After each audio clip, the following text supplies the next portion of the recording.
Europe Matin, Dimitri Pavlenko.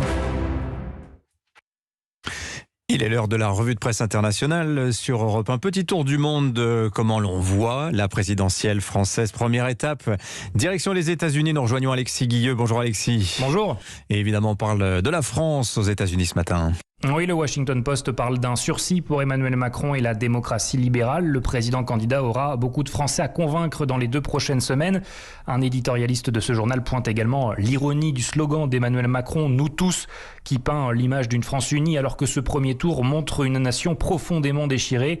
Le New York Times retient de son côté la forte performance de Marine Le Pen qui démontre encore une fois l'attrait durable de courants nationalistes et xénophobes en Europe. Une victoire de Marine Le Pen ferait de la France un pays anti-OTAN et susciterait une profonde inquiétude dans les capitales alliées, ce qui pourrait fracturer l'unité de la réponse transatlantique face à l'invasion russe de l'Ukraine. Le Wall Street Journal souligne la campagne très disciplinée de la candidate d'extrême droite. Elle a sillonné le pays tenant des rassemblements dans la ruralité en se concentrant sur la hausse de l'inflation, un thème également central dans le débat politique ici aux États-Unis. Merci Alexis. Direction maintenant le Royaume-Uni. Bonjour Laure Von Ruymbeck. Bonjour. De quoi parle-t-on à Londres ce matin ? Alors l'élection présidentielle ne fait pas la une des journaux au Royaume-Uni, mais elle est très commentée. La France va désormais être confrontée à une lutte serrée et brutale, note le Guardian, qui constate que le plus grand choc de la soirée a été le faible score de Valérie Pécresse. Selon le Télégraphe, le perturbateur qui était Emmanuel Macron incarne désormais l'establishment, et ce qui a joué en sa faveur, c'est le cordon sanitaire, ce pacte qui pousse les électeurs à soutenir le candidat le mieux placé pour empêcher le RN d'accéder à l'Elysée.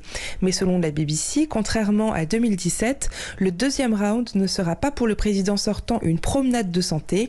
Une victoire de Marine Le Pen le 24 avril, conclut le Daily Mail, serait pour l'establishment une secousse similaire à celle du Brexit. Enfin en Italie, bonjour Antonino Gallofaro. Bonjour. À la une à Rome ce matin. Emmanuel Macron et Marine Le Pen au deuxième tour. Tout simplement, la presse italienne propose des titres sobres. Macron devant, commente la Repubblica qui semble presque soulagé. À la fin, l'incertitude de ces derniers jours s'est évanouie dans un soupir de soulagement, écrit par exemple le journal, pour qui le président français a renversé les pronostics et fait un exploit.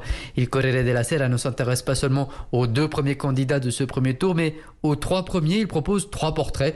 Le plus jeune président de la République française, la fille de Le Pen qui voulait porter l'extrême droite à l'Elysée, et enfin le candidat qui rêve une nouvelle société, le quotidien parle ici de Jean-Luc Mélenchon. Seul Lanza évoque sur sa une l'abstention.